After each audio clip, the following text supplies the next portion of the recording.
Hi,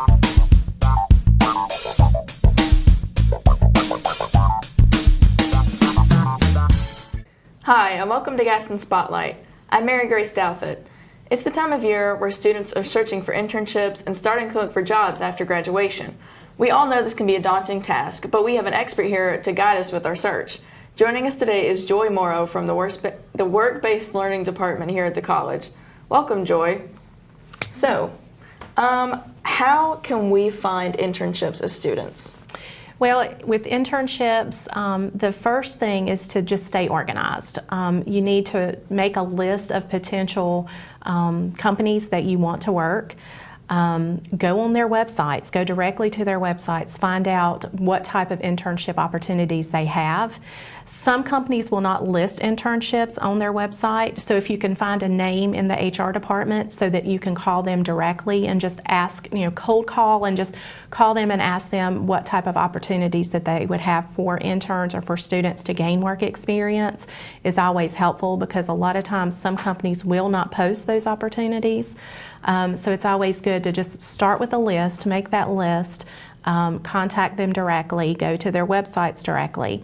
The other side of that is go on websites. We have an online job board here at Gaston College where you can go online and look at internal internships that is posted directly through our college.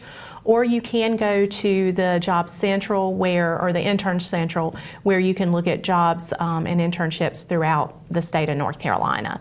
You can also look at Indeed.com. They will also list internship opportunities. So for internships that apply to your specific degree, because I assume that's the best route to go on, right? Ones that apply to your degree that you're getting. Absolutely. Should you apply to internships for companies even if they don't specifically say that they're looking for interns? Absolutely. That's where you would have to actually make a contact with the HR department and just ask specifically. I've spoken with several companies where they do list it internally on their website, and I've spoke to companies where I just take phone calls. We don't necessarily list, but if we have a phone call and we have a need, then we'll accept an intern. So it's always good to reach out directly. Okay. So I know that to submit an internship, usually you need a resume. So what else would you need with your resume, and what would you need to put in your resume to specifically apply for internships versus just a job? Right. Depending on your program of study, a resume is extremely important. Having a list of references, people that they can call to see what type of employee you're going to be. A portfolio is nice. If you have, especially in broadcasting, if you have copies or pictures of the type of work that you do, examples of things that you've done in class, projects that you've worked on, those are good documentations to have to show employers what you're capable of doing, what skill set that you have. As far as resumes, the number one thing that I would make sure your contact information on a resume is accurate.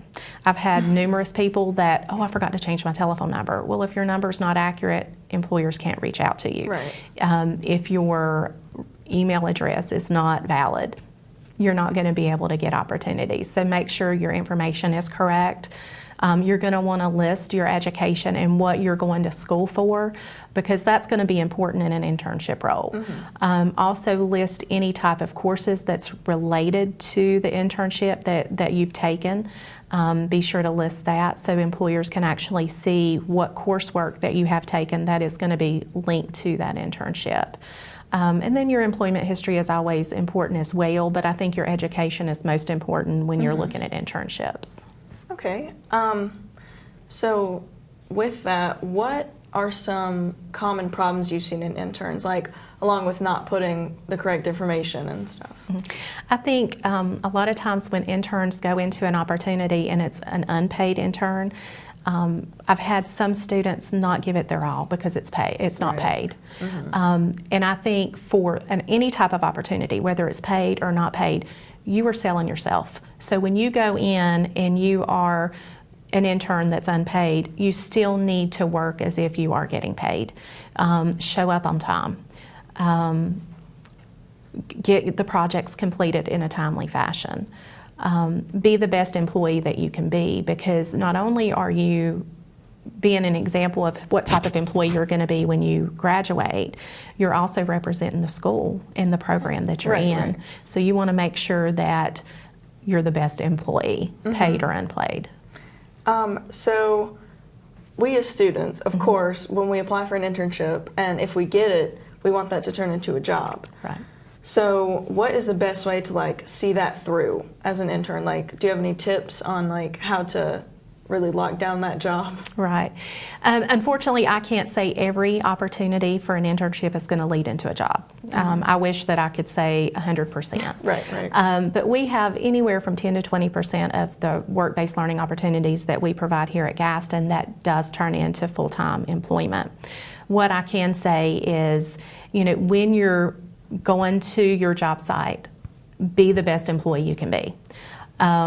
Let your employer know you want that job. I think a lot of times students get a little nervous about asking for that job. So I think it's important for your employer to know that you're interested in working there and that you want to be considered. If they don't have an opening at that particular time, let that employer know. If something comes available, call me, let me know, because I've had interns that maybe wasn't hired when they graduated, but a year down the road an opening came available, and because they did such a great job, the company called them and offered them an opportunity.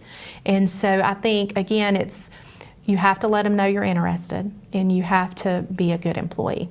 Right. And I know that a big thing that I've always been told and I've always heard is networking. Like, you got to know somebody to know somebody to do anything. Right. So how does networking fit in with like the program here at Gaston? How does that help?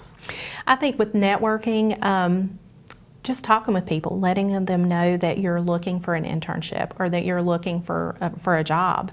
Talk to people, because again, like you said, they know people that knows people that knows people. Right. And so again, be a good student, because your instructor is noticing whether you're showing up on time. They're noticing whether you're getting assignments done on time. And so if an employer is going to want to hire somebody, an instructor is going to be a reference. Or an employer may call an instructor and say, hey, I'm hiring somebody. Or they may call me and say, I'm looking for a graduate, or I'm looking for a student. Well, if you've been a good student and you have made that great first impression, then we're going to recommend you for the job or for an opportunity. Again, if you know people within the organization, just let them know, hey, if you know somebody or if you're looking for an internship, let me know. I would love to apply. I think just talking with people, letting them know that you're available. Letting them know that you have, that you're getting ready to graduate, or that you're getting ready to do an internship. Because if they don't know, they can't help you. So another question I had was, how do you find an internship that fits for you? I think it depends on your program of study, of course. Think about the skill sets that you have to offer an employer. Employers don't want to know what they can do for you. They want to know what you can do for them. And so I think it's real important to know what you can offer an employer, what your interests are. If you know that you're in a particular field, and I'm going to use office administration as an example.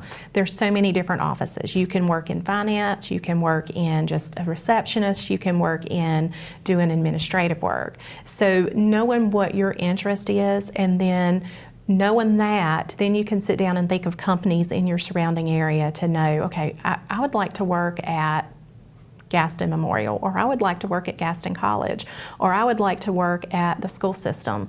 Then you can go directly to their websites and see what type of openings they have, and also reach out directly to their HR departments and say, I'm looking for an internship. I'm looking for an opportunity to get some hands-on work experience in the field. Do you have any opportunities? Right, because you never know. Exactly. And another thing that you can do when you are once you graduate and you're trying to sort of find out what direction you want to go, is call folks and just say, you know, how did you get into your field? They can give you some insight. They may have a connection for you too. Exactly. And when you can get somebody talking about themselves, they'll talk with you. And so I think it's important to, if you sort of feel like I'm not going anywhere, I don't know where to start, talk to people in the field. You know, go to the school board or the school administration and just ask, well, how did you get into your field? You know, what are some things that I can do to get some hands-on work experience? And then that way, it shows the employer that you are interested, but you're also doing one step beyond what maybe somebody else in your program of study is doing. Right, which will put you ahead. Exactly. All right, so I think that's all the time we have for today. Thank you, Joy, from the Work-Based Learning Department here at Gaston, for giving us all this useful information. And that is it for Gaston Spotlight.